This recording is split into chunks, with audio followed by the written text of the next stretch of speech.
Assalamu alaikum dostlar. Bir iki soru menен ezgilep bütüştü. Екі үч söz айтып пикириңизди билдирип койсоңуз жакшы болот эле деген таризде. Биринчиси саясий суроо экен, экинчиси дин маселесине байланышкан суроо экен. Мындай дейт да, ошо Матраимов маселеси боюнча пикириңизди билдирип бересизби? Анын тарапташтарын куугунтуктап жатышат, бийликтен кетирип атышат, сиздин кандай ойдосуз дегендей, Атазовдун кайрылышын кандай карайт элеңиз дегендей айтыптыр да. Эми мындай туугандар, ошо Матраимов маселесин мезгил менен көтөрүлө келип атпайбы? 6-7 жылдан бери абулам эле актуалдуу маселеге айлантып, кайсы бир саясий окуулардан алаксытуу, кайсы бир учурда коомчулуктун пикирин башка жакка буруу беретиндерчи. Анан улам эле көтөрө берсе, элдер ишенбей калат экен да. Азыр деле эл ишенбей баратат да.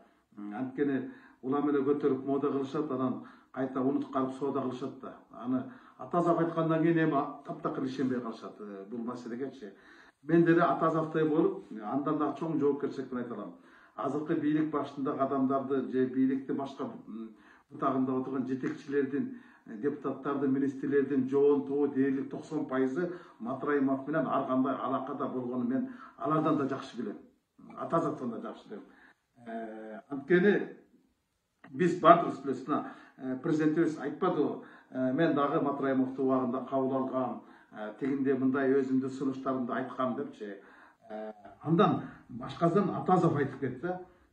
Бирок азыркы өкмөт башчыбыз Акылбек Жапаров деле 2000-жылы парламенттик шайлоодо мекеним Кыргызстан партиясы менен барам деп Райым Матраимовдун кабылдада Дамаскта отурганын көпчүлүк билет да, канча саат отурганын, кимди канча убакыт күтүп отурганын баарын билебиз да.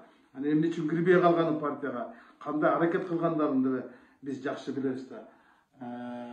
Деги эле эгер мындай карай турган болсок,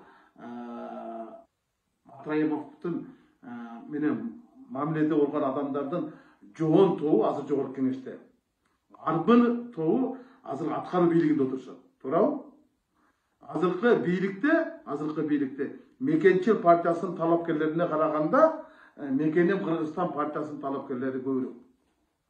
Анда алардын бардыгына ушундай жаза колдоно турган болсо анда бийлиги жок калабызбы дейм. Калбай деле калат керек. Жогорку кеңештен канча адам кетип калышы мүмкүн анда? Канча министр, аким, нерселер бар кетиши мүмкүн. Биз бардыгыбыз билебиз да.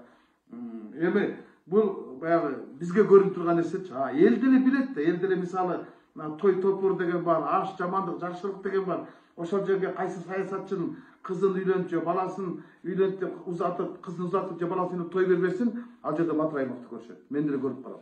Демек алар жекжат болуп деле жүрүшөт да. Эл деле буну көрүп билип жүрөт да. Ким менен кандай алакада, кимде мамиледе болгонун. Бул саясаттан тышкары эле маселеде. Анан ушуларды баары убара кылбай эле Матраимов өздөрү айтып койсо болмок да. Мындай деп жана бирөө айтып атпайбы? Анын тетраты бар экен, көк дептери бар экен, кимдерге канча каражат бергени, кандай жардам бергени жөнүндө мындай немеси бар депчи, аргументтик фактылары бар депчи.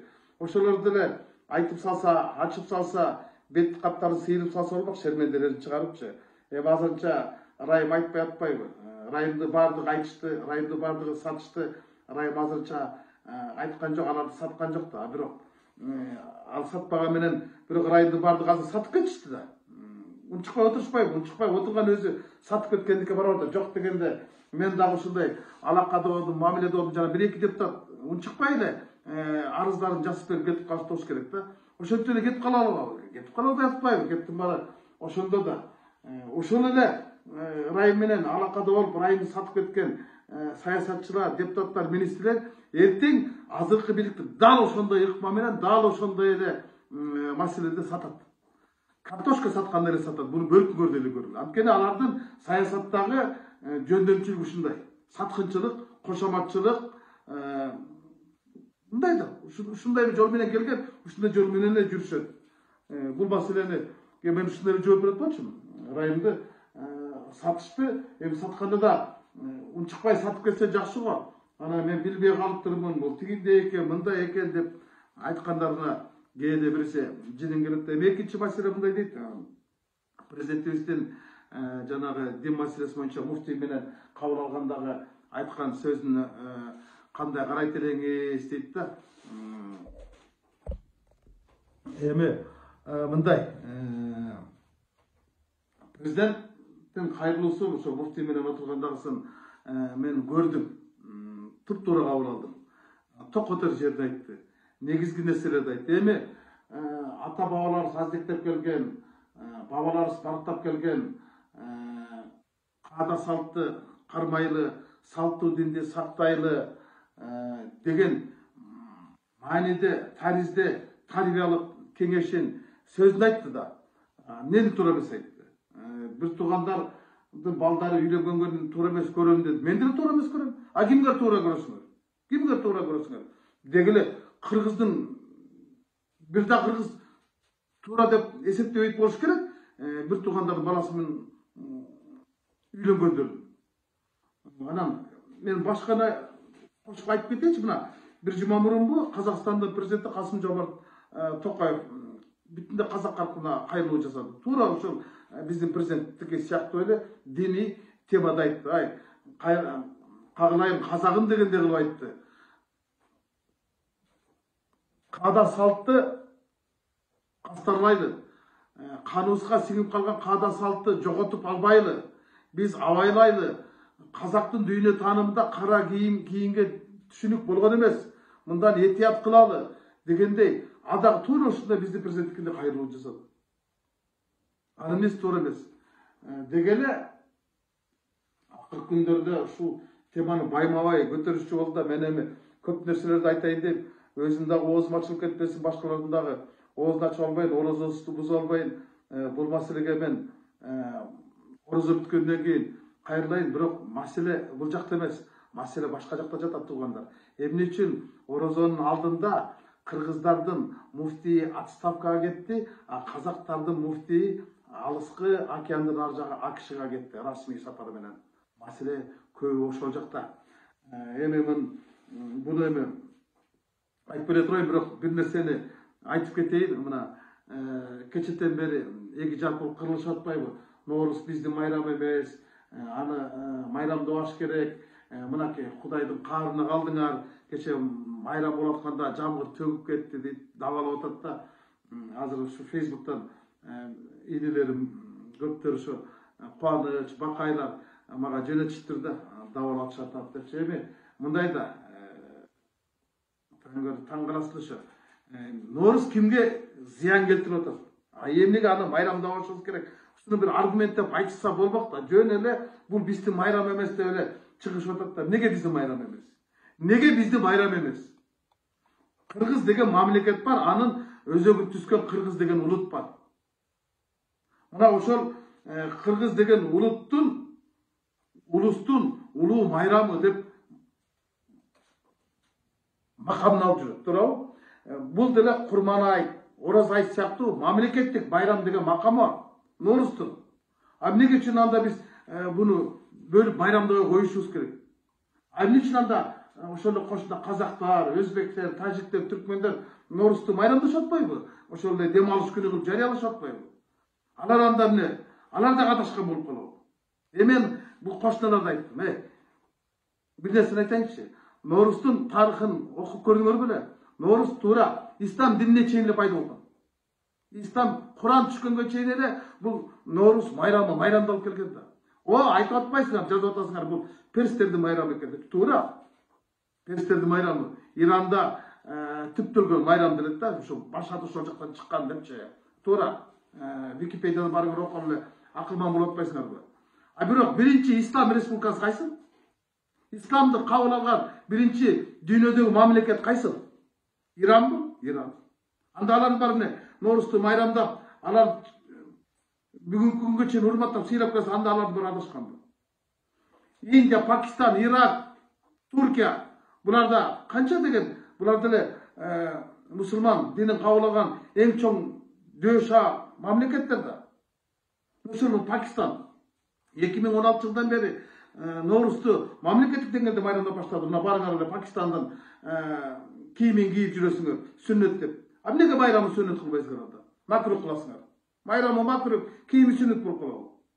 Ошол эле Индия, Пакистан, Афганистан, Ирак, Түркия бир топ түрк тилдүү мамлекеттер 2016-жылы ЮНЕСКОга киргизди го. Буну каттап койгула, бул жоголуп кетпесин деп калыппы. 2010-жылы 23 февралда же 3 февралда такбир берди экен. Бирок Бириккен Улуттар Уюму буну майрамга дүйнөлүк макам берген. Эл аралык Ноорус күнү, жаңы жыл деп макамын берип, буну Бириккен Улуттар Уюму кабыл алып тааныды го. Эмнеге аны бизди тааныбагыла, бул майрамды деп эле мажбурлап атасыңар? Сүмөлөк ичкен арамбы? Мен ушуну такыр түшүнбөйм да. Анан айтып атасыңар да, мына жаңбыр жаап кетти. Жаңбырдын жааганы жакшы эмеспи, береке эмеспи? Жаңбырга зар болуп отур го бир мамлекеттер. Көл эмес, чөлдө жашап атат го. Көлдү көрбөй. Жаңбырдын бир тамчысына муктаж болуп атат го. Ушу бетиме тийсе экен деп. Ай биз болсо мына жаңбыр жаап кетти, мына Ноорус майрамында силерде мындай деп дабыл атасыңар да. Такыр түшүнгүм келбейт да, ошол. Индия, Пакистан, Иран, Ирак, Түркия, Черногория, бүт эле Татарстан, башкалар бардыгы эле майрамдашат го. Ошол ислам динин туткандардын бардыгы эле майрам. Анан биз деле ушинтип эле силер туура эмес кылып атасыңар, Ноорусту майрамдап атыңдар деп жанагы Акжолтой Тукунов фильм айтып атат да. Мен ушуну туура эмес көрдүм, Акжолтой. Сен мындай бул мындай да, чын айтканда бул бузукулук эмес, бул мыйзам бузуучулук. Анткени бул мыйзам менен бекитилген майрам. Мамлекеттик деңгээлде майрамдатылган майрам. Мамлекет башчысы өзү катышып майрамдап атсанан кийин буга чыкпагыла деген өзү бул мыйзам бузуучулук да. Бул бузукулук да. Эми каалабасаңар майрамдабай эле койгула да, үйүңөрдө эле отура бергиле. Анан эми күн менен түндү теңелген датаны, жер жарылып чөп чыккан, желин жарылып сүт чыккан күндү эми каалаган киши каалаганда майрамдай берсин. Аларга кандай неме силер кыянаттык кыласыңар, чыкпагыла, майрамдабагыла деп күнөө тартасыңар дегенде отуруп. Мен ушуну такыр түшүнбөй кетем. Ушундай нерселерден этият болушубуз керек да. Бул чын айтканда диний кастыкты козутуу же болбосо бир чакырык да бул деле, мындайча айтканда. Мыйзам бул бузукулук эмес, бул мыйзам бузуучулук да. Ошондойдун этият болуш керек да. Элди экиге бөлө бербеш керек да. Каалаган майрамдасын, каалаган майрамдап эле койсун да. Бизде расмий түрдө бир 10 чакты майрам бар. Мамлекеттик деңгээлде майрамдатылган дем алыш күн деген макамын алган. Аларга мамлекеттин мыйзамдары менен бекитилгендигин эми ар бир адам сыйлашыбыз керек да. Мыйзам бардык жерге бирдей иштеш керек да. Анан бул биздики, бул сиздики деп элди бергөндөн этият болушубуз керек да эми. Болбой эле ачуу калтырып бараткан окшойт. Ушул жерден токтотуп коеюн дейм. Оразамыздар дагы бир жолу кабыл болсун, урматтуу туугандар.